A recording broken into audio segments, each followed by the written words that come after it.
Extreme adventure থেকে শুরু করে মানব শরীরের সীমাবদ্ধতাকে চ্যালেঞ্জ করে তোলা এমন কিছু বিশ্ব রেকর্ড রয়েছে যা ভাঙা প্রায় অসম্ভব। হ্যাঁ, আজ আমরা এমনই 10টি আনব্রেকেবল অর্থাৎ অবিশ্বাস্য বিশ্ব রেকর্ডের কথা বলবো, যেগুলো আর কেউ কোনোদিন ভাঙতে পারবে না। তো চলুন অবিশ্বাস্য সব কীর্তির দুনিয়াতে আপনাকে স্বাগতম।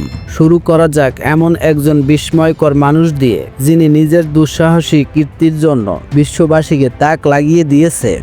যেখানে আমরা 2 হাত দিয়ে কয়েকটি পুশ আপ করতেই ক্লান্ত হয়ে পড়ি, সেখানে এই ব্যক্তি মাত্র 1 আঙ্গুলের উপর ভর করে 45টি পুশ আপ দিয়ে বিশ্ব রেকর্ড করেছে, সেটাও মাত্র 33 সেকেন্ডে।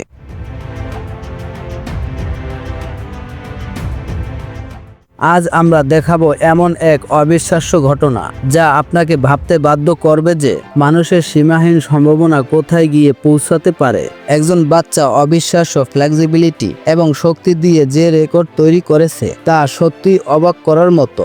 একটি মাত্র 30 সেন্টিমিটার উচ্চতার ফাঁক, এবং সেই ফাঁক দিয়ে সোজা 145 মিটার দূরত্ব অতিক্রম করলো একমাত্র নিজের দেহের শক্তি এবং দক্ষতা দিয়ে। যাদের গাড়ি আছে তারা জানেন না যে সঠিকভাবে পার্কিং করা একটি কঠিন কাজ হতে পারে, কিন্তু এই ব্যক্তি একেবারে আলাদা। তিনি শুধুমাত্র গাড়ি পার্কিং এর কাজ করেছেন, বরং একটি অসাধারণ বিশ্ব রেকর্ড তৈরি করেছেন। গাড়ি পার্ক করার পর একেবারে 8 সেন্টিমিটারের মতো জায়গা অবশিষ্ট ছিল, যা আজ পর্যন্ত সর্বনিম্ন পার্কিং স্পেস হিসেবে স্বীকৃত।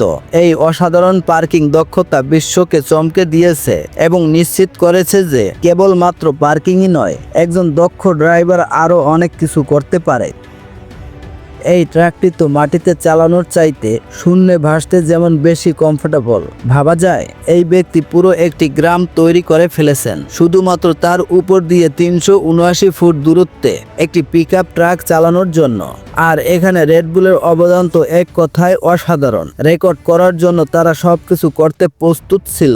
এই কৃতিত্ব শুধু এককভাবে ড্রাইভারের নয়, বরং বিশ্বের সবচেয়ে সাহসী ও দক্ষ কৌশলগত পরিকল্পনারও একটি উদাহরণ।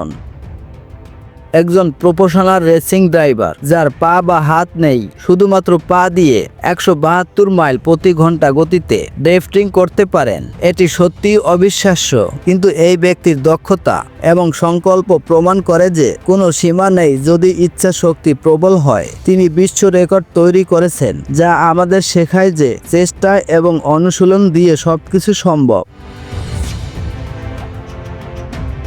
বিশ্বের অধিকাংশ ড্রিফটিং সাধারণত কয়েক সেকেন্ড স্থায়ী হলেও এক ব্যক্তি এমন এক অসাধারণ কৃতিত্ব দেখিয়েছে যা চমকে দেয়। BMW এর একটি টিমের নেতৃত্বে তিনি একটানা 8 ঘন্টা ধরে ড্রিফটিং করেছেন। এমনকি এই দীর্ঘ সময় ধরে গাড়ি চালাতে হলে 5 বার ফুয়েলিং প্রয়োজন ছিল, কিন্তু তারা থেমে থাকেনি। ড্রিফটিং অবস্থায় ফুয়েলিং সম্পূর্ণ করা হয়েছিল এবং টিমটি একটানা এই অসম্ভব কৃতিত্ব অর্জন করতে সক্ষম হয়েছিল। এটি শুধু একটি বিশ্ব রেকর্ডই নয়, এই ড্রিফটিং স্পোর্টসের ইতিহাসে একটি যুগান্তকারী মুহূর্ত। মেশিনের সাহায্য ছাড়াও অসাধারণ কাজ করা সম্ভব। তার এক উৎকৃষ্ট উদাহরণ হলো একজন ব্যক্তির কৃতিত্ব।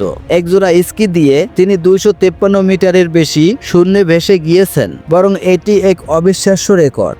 এমন একটি দৃশ্য সাধারণত দেখা যায় না, কিন্তু এই অসাধারণ কৃতিত্বের মাধ্যমে তিনি শারীরিক সক্ষমতা এবং স্কি প্রযুক্তির সীমা ছাড়িয়ে নতুন উচ্চতায় পৌঁছেছেন। এমন এক বিশাল আকারের ইউনিক সাইকেল আপনি হয়তো আগে কখনো দেখেননি। 30 ফুট লম্বা এই সাইকেলকে মৃত্যুর টাওয়ার নামে ডাকা হয়। এটি এতটাই বিপজ্জনক যে এখনো পর্যন্ত অফিসিয়ালি এটি স্বীকৃতি পায়নি। এই অবিশ্বাস্য সাইকেলটি এক নতুন ধরনের সাহসিকতার উদাহরণ, যেখানে বিপদের সীমা ছাড়িয়ে গেছে।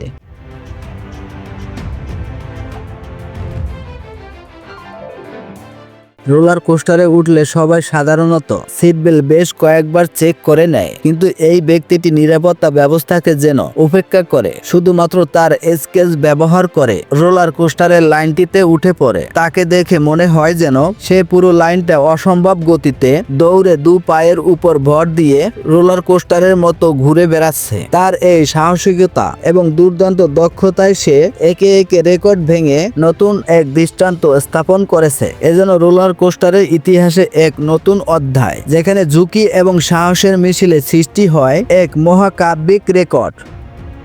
তো চলুন এবার সবার সেরা ক্লিপটা দেখে নেওয়া যাক। বিশ্বের সবচাইতে পাগলাটে রেকর্ড, যেটা হয়তো আর কেউ কোনোদিন ভাঙতে পারবে না। তিনি হয়তো নিজেও ভাবতে পারেননি যে এমন কিছু করতে পারবেন এবং তা নিরাপদে সম্পূর্ণ করতে পারবেন। হ্যাঁ, এই ব্যক্তি মহাশূন্য থেকে পৃথিবীতে ফ্রি ফলিং অর্থাৎ মুক্তভাবে পড়ার সাহসী সিদ্ধান্ত নেন। 39 কিলোমিটার নিচে নামার পরে তিনি প্রথম ব্যক্তি হিসেবে এই রেকর্ড অর্জন করেন। তাছাড়াও তিনি একমাত্র ব্যক্তি যিনি শব্দের চাইতেও দ্রুত গতি লাভ করেছিলেন। আর অবশেষে তিনি নিরাপদে মাটিতে পৌঁছান। আমাদেরকে এই অবিশ্বাস্য গল্পটা বলার জন্য